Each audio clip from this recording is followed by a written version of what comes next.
పవన్ కళ్యాణ్ వ్యాఖ్యలు deputy CM Pawan Kalyan ప్రజా నిర్ణయం చేసి ఫ్లైట్లో తిరిగి సినిమా షూటింగ్కి వెళ్తారు. ఏమంటే అసలు రోజా గారికి అలా మాట్లాడేటువంటి అర్హత ఉందా?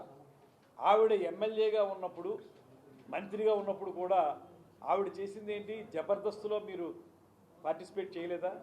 జబర్దస్త్ కార్యక్రమాల్లో నిరంతరం మీరు మొన్నటి వరకు ఉన్నారు కదా. జబర్దస్త్ కార్యక్రమాల్లో పార్టిసిపేట్ చేసి మీరు అక్కడ రకరకాల విన్యాసాలు చేసి ఇవాళ మీరు మాట్లాడడానికి మీరు అర్హులా? మీరు ఒకటే చెప్పండి, మీరు పర్యాటక మంత్రిగా, అమ్మ రోజా గారు ఈ సమాధానం చెప్పండి, పర్యాటక మంత్రిగా ఎక్కడైనా సరే రాష్ట్రం మొత్తం మీద కొత్తగా ఒక ప్రాజెక్ట్ తీసుకొచ్చారా?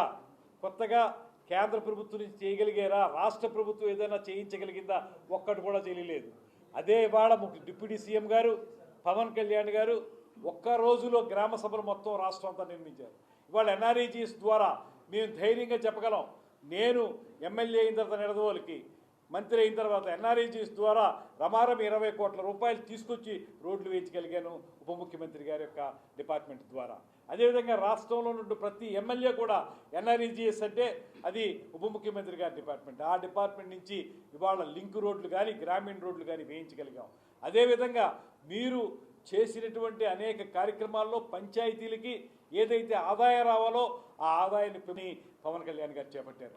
ఏనాడు కూడా ప్రజా సమస్యల పరిష్కారం విషయంలో ఎక్కడా కూడా అలసత్వం వహించలేదు. ఆయన కొంత ఖాళీ సమయాన్ని, ఆయనకి వేరే వ్యాపకం లేదు. మీకు కబ్జాలు ఉన్నాయి, మీకు వ్యాపారాలు ఉన్నాయి, మీకు దొంగ వ్యాపారాలు ఉన్నాయి.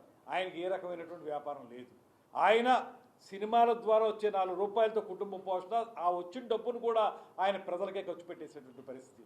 ఆయన ఒక పక్కన కొద్దిపాటి సమయాన్ని సినిమాలకు వెచ్చిస్తూ 90% సమయాన్ని ప్రజా సమస్యల పరిష్కారానికే చేస్తూ ఉన్నారు.